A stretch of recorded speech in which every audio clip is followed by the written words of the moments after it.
नमस्कार। कंटिन्यू करते हैं सेल के टॉपिक को। लास्ट टाइम हमने सेल का बेसिक इंट्रोडक्शन पढ़ा था। आपने उस वीडियो में जाना था कि सेल क्या होती है। इतने बेसिक तरीके से हमने सेल को समझने का प्रयास किया था कि सेल के पार्ट्स कौन कौन से हैं, सेल का बेसिक फंक्शन क्या होता है, वो सब चीज़ें हमने उसमें स्टडी की थी। कहने का मतलब हमने केवल एक वर्ड सीखा था कि सेल क्या होती है, कोशिका किसे कहते हैं। ठीक है, कोशिका के बारे में केवल हमने जाना था और उसी एक कड़ी को आगे बढ़ाते हुए हमें डिस्कस करना है। मैंने लास्ट वीडियो में आपसे एक बात कही थी कि बायोलॉजी के अंतर्गत, और न केवल बायोलॉजी के अंतर्गत बल्कि पूरी साइंस की हम बात करें तो उसमें शब्दों का बड़ा महत्व है। छोटे छोटे शब्द, उनका एक अंदर उनका बहुत ही डीप एक मीनिंग होता है और उन शब्दों की मीनिंग को जानना बड़ा ही आवश्यक होता है। ठीक है, तो अभी उसी कड़ी को आगे बढ़ाते हुए एक नया टॉपिक है, उसी में कंटिन्यू करने वाले हैं। टॉपिक का नाम है cell is made up of. ठीक है, cell is made up of. Hindi meaning जानने का प्रयास करते हैं।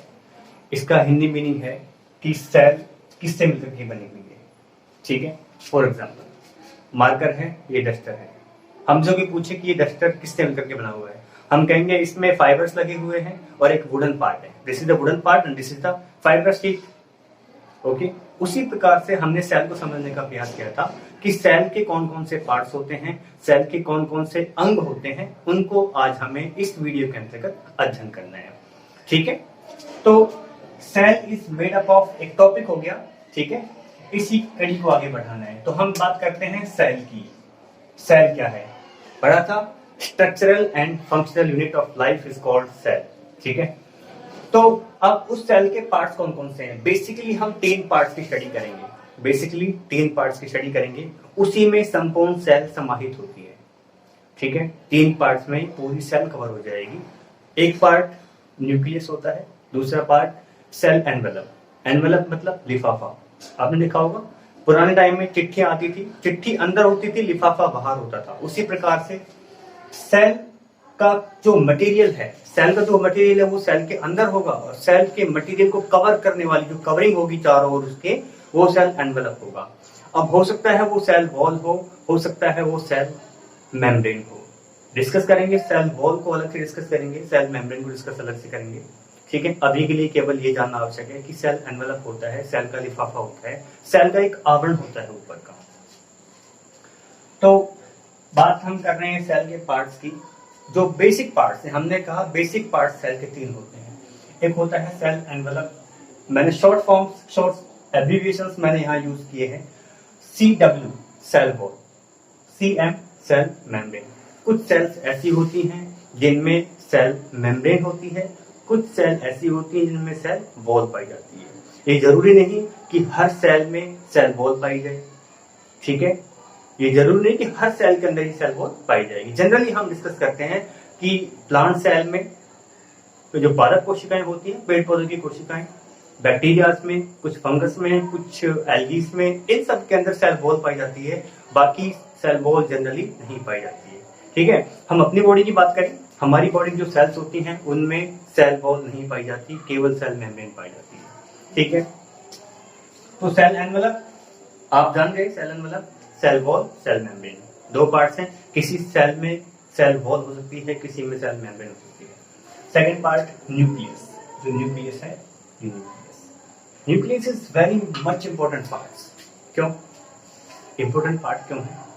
क्योंकि सेल में जितनी भी एक्टिविटीज परफॉर्म हो रही है, इस सेल के अंतर्गत जितनी भी एक्टिविटीज परफॉर्म हो रही हैं, जितने भी कार्य इसके अंतर्गत हो रहे हैं, उन सबको कोई ना कोई कंट्रोल करता होगा। और जो कंट्रोलिंग यूनिट है, जो कंट्रोल करने वाली यूनिट है, उसको हम क्या बोलते हैं? न्यूक्लियस। कहने का मतलब सेल में जितनी भी विभिन्न प्रकार की प्रक्रियाएं होंगी उन सबको कंट्रोल करेगा, उन सबको नियंत्रण में रखेगा, अपने अकॉर्डिंग काम करवाएगा। कौन? Nucleus. So what is nucleus? We can say that easily, nucleus is the head and controller of the cell. उसका हेड है, उसका वो कंट्रोल कर रहा है। ठीक है, तो second very much important part that is nucleus. Nucleus जान गए। तीसरा पार्ट जो होता है साइटोप्लाज्म, लिखा हुआ है। तीसरा जो पार्ट है वो हम ये पढ़ेंगे यहां से ही, साइटोप्लाज्म, ये वाला साइटोप्लाज्म। ठीक है, अभी महज 2 या 3 मिनट पहले मैंने बताया था कि शब्दों का बड़ा महत्व है, शब्दों को जानना बहुत ही आवश्यक है। तो यहाँ भी 2 शब्द आए हैं, संधि विच्छेद पढ़ा होगा हिंदी में। संधि विच्छेद में क्या होता है, एक शब्द ये है, दूसरा शब्द ये है, 2 शब्द आपस में मिलते हैं और एक नया शब्द बन जाता है।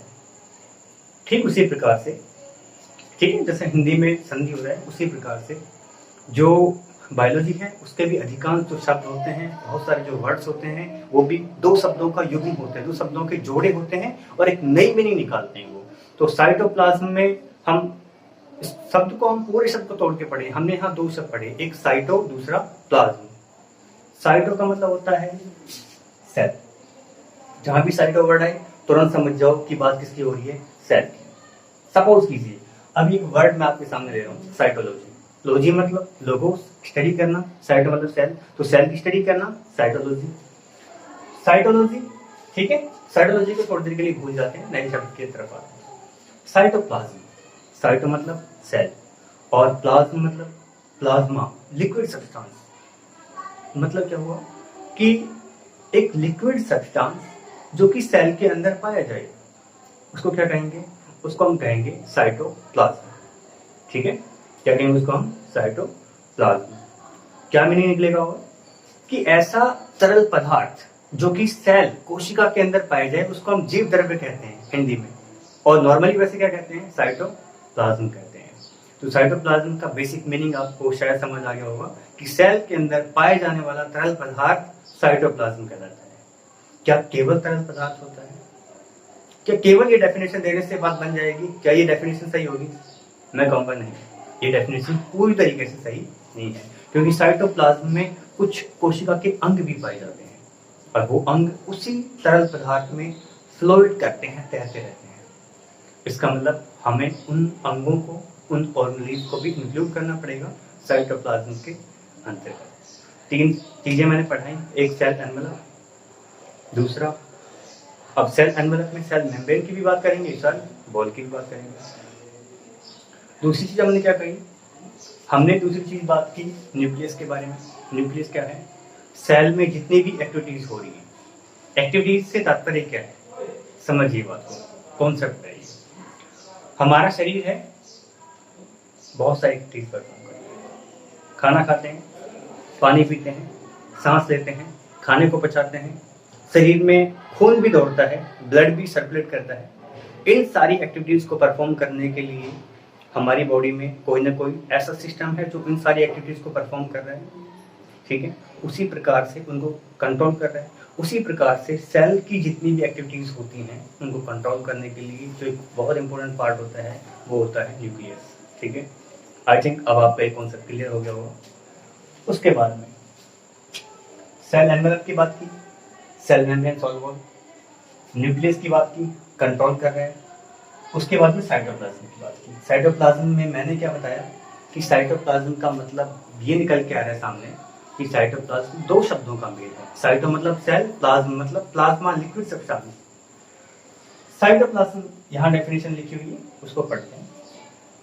लिक्विड आउटसाइड द न्यूक्लियस, ये न्यूक्लियस है, इस न्यूक्लियस के बाहर जो लिक्विड भरा हुआ है यहाँ पे, इनसाइड द सेल मेम्ब्रेन, और ये सेल मेम्ब्रेन है।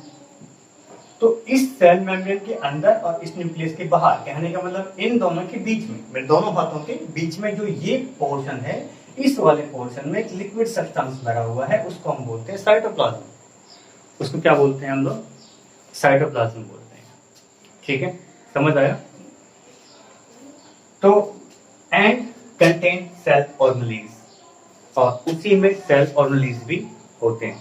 ठीक है, उसी के अंदर कोशिका के जो अंग होते हैं, कोशिकांग होते हैं, वो भी उसी के अंदर सारे पाए जाते हैं। साइटोप्लाज्म को और थोड़ा पढ़ लेते हैं। ठीक है, तो plasma substance inside the cell membrane, ये सेल मेम्ब्रेन है, ये जो पूरी है यहाँ से ये सेल मेम्ब्रेन है। सेल मेम्ब्रेन के अंदर पाए जाने वाला है प्लाज्मा सब्सटेंस, प्लाज्मा मतलब एक liquid substance. Outside the nucleus, और न्यूक्लियस के बाहर की तरफ, ठीक है, उसको हम बोलते हैं साइटोप्लाज्म। ठीक है, अब एक शब्द और आता है, उस शब्द का नाम है प्रोटोप्लाज्म। उस प्रोटोप्लाज्म वर्ड को भी जानना जरूरी है। प्रोटोप्लाज्म क्या होता है? देखिए साइटोप्लाज्म में एक स्पेसिफिकली मैंने स्टार मार्क करके पॉइंट नोट किया है, एक्सक्लूडिंग न्यूक्लियस। क्या साइटोप्लाज्म में न्यूक्लियस को इंक्लूड किया जाएगा? क्या उसको शामिल किया जाएगा? नहीं, उसको शामिल हम नहीं करेंगे। शामिल न्यूक्लियस को अगर हम कर देंगे तो वो कुछ और बन जाएगा। कुछ और क्या बन जाएगा? प्रोटोप्लाज्म बन जाएगा। इसका मतलब ये सारा मटेरियल है न्यूक्लियस के बाहर, मैंने कहा न्यूक्लियस को हम इंक्लूड नहीं करेंगे, तो नहीं करेंगे इसका मतलब उसको एक्सक्लूड करेंगे, उसको हम शामिल नहीं करेंगे। तो इस न्यूक्लियस में मैंने हाथ में से न्यूक्लियस दबाया, इस न्यूक्लियस को अगर हम गायब कर दें 1 मिनट के लिए, तो अंदर भरा हुआ जो सारा मटेरियल है वो क्या है? साइटोप्लाज्म है। अगर न्यूक्लियस को भी मैं जोड़ दूं, यानी कि ये सारा साइटोप्लाज्म, ये सारा साइटोप्लाज्म हो गया, ये साइटोप्लाज्म, ये वाला पूरा साइटोप्लाज्म, और इसमें मैंने इस न्यूक्लियस को भी ऐड कर दिया, ये वाला न्यूक्लियस, तो ये क्या बन जाएगा? पूरा ये बन जाएगा प्रोटोप्लाज्म। ये क्या बन जाएगा? प्रोटोप्लाज्म। ठीक है, ये डायग्राम दिया हुआ है, इसको थोड़ा पढ़ लेते हैं। सेल की जो टिपिकल स्ट्रक्चर होती है, जनरल जो स्ट्रक्चर होती है, उसके हम स्टडी करते हैं। सबसे बाहर का जो आवरण होता है, जो लिफाफा होता है, आवरण सबसे बाहर का, उसको हम बोलते हैं, देखो यहाँ मैंने इसको यहाँ पॉइंट आउट किया है, ये वाला सेल वॉल। क्या बोलते हैं? Cell wall. ठीक है, ब्रीफली स्टडी उनकी बाद में करने। उसके नीचे एक बहुत ही पतली झिल्ली, ठीक है, झिल्ली, आपने प्याज खाई होगी, अनियन, प्याज जो हम काटते हैं उसमें से बहुत ही बारीक पतली झिल्ली होती है। उस प्याज वाली झिल्ली से भी कई हजारों गुना पतली झिल्ली होती है, महीन बहुत ही बारीक झिल्ली होती है। उस झिल्ली की समान स्ट्रक्चर होती है, उसको हम बोलते हैं सेल मेम्ब्रेन। तो सबसे बाहर सेल वॉल, उसके नीचे सेल मेम्ब्रेन। उसके बाद में कुछ ऑर्गेनेल्स होते हैं, सेल ऑर्गेनेल्स, कोशिका के अंग। एक होता है माइटोकॉन्ड्रिया, ये माइटोकॉन्ड्रिया बनाया मैंने यहाँ, माइटोकॉन्ड्रिया। माइटोकॉन्ड्रिया को हम बोलते हैं पावर हाउस ऑफ सेल। क्यों बोलते हैं?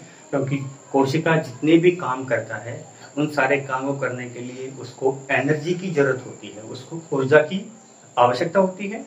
तो वो ऊर्जा की सप्लाई कौन करता है? वो माइटोकॉन्ड्रिया करता है। ठीक है, that's why this is called power house of cell. Mitochondria क्या कहलाती है? Power house of cell. उसके बाद में ये जो पोर्शन मैंने बीचों बीच में बनाया, ये न्यूक्लियस है। न्यूक्लियस के अंदर एक जेनेटिक मटेरियल होता है, एक थ्रेड लाइक, धागे के समान उलझी हुई स्ट्रक्चर होती है, और इनको हम बोलते हैं क्रोमोसोम। क्या बोलते हैं? क्रोमोसोम। ये न्यूक्लियस में क्या है? क्रोमोसोम। अब जो न्यूक्लियस होता है, न्यूक्लियस का जो एक झिल्ली होती है न्यूक्लियस की बाहर की, वो झिल्ली कई बार क्या करती है, बाहर की तरफ इस तरीके से वो एक स्पाइरल फॉर्म में बाहर की तरफ इलोंगेट हो जाती है, थोड़ी लंबी बढ़ जाती है। ये वाला जो स्ट्रक्चर मैंने बनाया है, ये ऐसे करके, ठीक है। इनको हम बोलते हैं एंडोप्लाज्मिक रेटिकुलम। इनको हम बोलते हैं एंडोप्लाज्मिक रेटिकुलम। Endoplasmic reticulum. अब एंडोप्लाज्मिक रेटिकुलम क्या है? न्यूक्लियस की जो मेम्ब्रेन है, उस मेम्ब्रेन की जो एक ग्रोथ हो गई है बाहर की तरफ ऐसे करके, वो एंडोप्लाज्मिक रेटिकुलम। अब देखो यहाँ आपको एक स्ट्रक्चर नजर आ रही है, ये स्मूथ है क्योंकि इसकी सरफेस पे कुछ भी चीज नहीं है। अगर मैं इसकी सरफेस पे कोई चीज चिपका दूं, अगर मैं इसकी सरफेस पे कोई चीज ऐसे करके इसको यहाँ चिपका देता हूँ और मैं इसको ऐसे करता हूँ, तो मुझे फील होता है कि वो स्ट्रक्चर कैसे होगी, खुरदरी हो गई। ठीक है, तो कुछ छोटे छोटे दानों के समान, ठीक है, ग्रेनुलर फॉर्म में बहुत छोटी छोटी कुछ स्ट्रक्चर्स पाई जाती हैं सेल के अंदर, उनको हम बोलते हैं राइबोसोम। यहाँ मैंने मेंशन किए हैं ये राइबोसोम, छोटे छोटे दाने जैसी स्ट्रक्चर मैंने यहाँ ड्रॉ किए हैं, इसको हम क्या बोलते हैं? राइबोसोम। ये यहाँ राइबोसोम है। राइबोसोम का काम क्या होता है? एक एक जो चीज है उसका काम जानना बहुत आवश्यक है, सबसे इंपॉर्टेंट चीज यही होती है पढ़ने के लिए। तो राइबोसोम क्या है? राइबोसोम प्रोटीन बनाता है सेल के अंदर। राइबोसोम क्या करता है? प्रोटीन बनाता है। तो क्वेश्चन पूछा जाए कि सेल में प्रोटीन की फैक्ट्री क्या है? राइबोसोम। Answer is ribosome. तो राइबोसोम छोटे छोटे दानों के समान स्ट्रक्चर है, ठीक है। अब जब राइबोसोम इन एंडोप्लाज्मिक रेटिकुलम की सरफेस पर आकर के चिपक जाते हैं, तो वो सरफेस चिकनी नहीं रह जाती है, वो सरफेस चिकनी नहीं रह जाती है, वो रफ हो जाती है। उसको हम बोलते हैं rough endoplasmic reticulum, RER, rough endoplasmic reticulum, ठीक है। और जिसकी सरफेस पे राइबोसोम आ गए हैं वो तो है रफ, और जिसकी सरफेस पे नहीं आए हैं वो है स्मूथ। एक चिकनी होगी और एक खुरदरी होगी। तो अगर राइबोसोम आकर चिपक जाए तो रफ हो गया, अगर राइबोसोम ना चिपके तो वो स्मूथ हो गया, चिकनी हो गई। तो एंडोप्लाज्मिक रेटिकुलम कितने टाइप के हुए? 2 टाइप के हुए। कौन कौन सा? एक तो रफ एंडोप्लाज्मिक रेटिकुलम और एक स्मूथ एंडोप्लाज्मिक रेटिकुलम।